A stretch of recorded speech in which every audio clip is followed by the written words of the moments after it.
आज दुनिया में कौन है जिसको थोड़ा बहुत पैनिक नहीं होता, एंग्जाइटी नहीं होती, स्ट्रेस नहीं होता? सबको होता है। और कुछ लेवल तक हल्की फुल्की एंग्जाइटी या पैनिक होना फ़ायदेमंद भी है। एग्ज़ाम से पहले अगर आप थोड़ा सा पैनिक हो रहे हो, या किसी मीटिंग से पहले, इंटरव्यू देने से पहले आप पैनिक हो रहे हो थोड़ा सा, उस वक्त आप थोड़े से और अलर्ट हो जाओगे, यहाँ तक तो ठीक है। लेकिन वो पैनिक होना या एंग्जाइटी इस लेवल पे पहुँच जाए कि वो आपको हेल्थ इश्यूज़ देने लगे, आप परेशान होने लगो, आपका पसीना छूटने लगे, आप तकलीफ़ में आ जाओ, तब वो गलत है। और आपको उस वक्त उस प्रॉब्लम का सल्यूशन करना बहुत ज़रूरी है। लेकिन जब भी पैनिक हो, ऐसा क्या करें कि उस सिचुएशन को ओवरकम कर पाएँ। जब भी आप डरे हुए होते हैं या एंग्शियस होते हैं, पैनिक होते हैं, आपकी बॉडी स्ट्रेस हार्मोन्स रिलीज़ करती है, कॉर्टिसोल। अब इससे आपको फिज़िकल सिम्टम्स हो सकते हैं, आपको बहुत पसीना आ सकता है, आपका हार्ट रेट बढ़ सकता है, इवन पैनिक अटैक भी हो सकता है। हार्ट बीट तेज़ होना, स्वेटिंग होना, पसीना निकलना, उंगलियां कांपने लग जाना, गला सूखना, ये सब सिम्टम हैं जिनसे आपको खुद भी आइडिया लग सकता है कि आपकी बॉडी इस टाइम पैनिक अटैक से गुजर रही है। और पैनिक के कई कारण हो सकते हैं। आपकी कुछ फाइनेंशियल प्रॉब्लम, कुछ हेल्थ इश्यूज़, लाइफ में कोई इम्पॉर्टेंट इवेंट जैसे कि आपका कोई इंटरव्यू, या आप किसी पर्टिकुलर न्यू रिलेशनशिप में एंटर हो रहे हैं, तब भी हो सकता है कि आपको ये लगे कि मैं अपने आप को हैंडल नहीं कर पा रहा हूँ। कुछ भी रीज़न हो सकता है जिसकी वजह से आप पैनिक फील करें।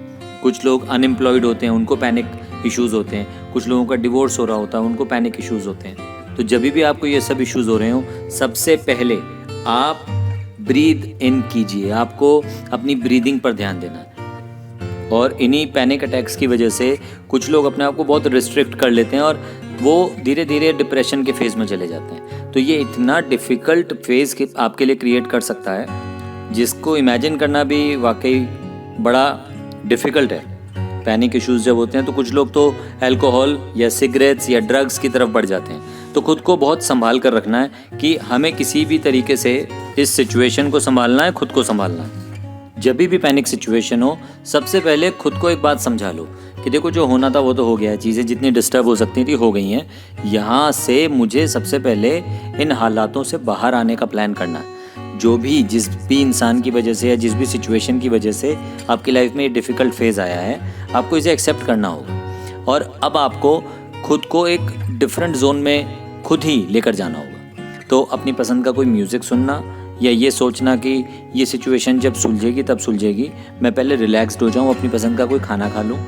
और रिलैक्स करते हुए आप देखना, खुद ही आपको ये कॉन्फिडेंस आएगा कि इस प्रॉब्लम को सॉल्व करने के लिए ऐसा क्या क्या स्टेप लेना है जो करने से आप इस प्रॉब्लम से बाहर आ जाओगे। और हमेशा याद रखो, जब भी इस पैनिक अटैक जैसे टफ फेज़ में हो ना, लोगों से जो आपकी कद्र करते हो, ऐसे फैमिली मेम्बर्स से, ऐसे फ्रेंड्स के साथ ज़रूर बातचीत करो।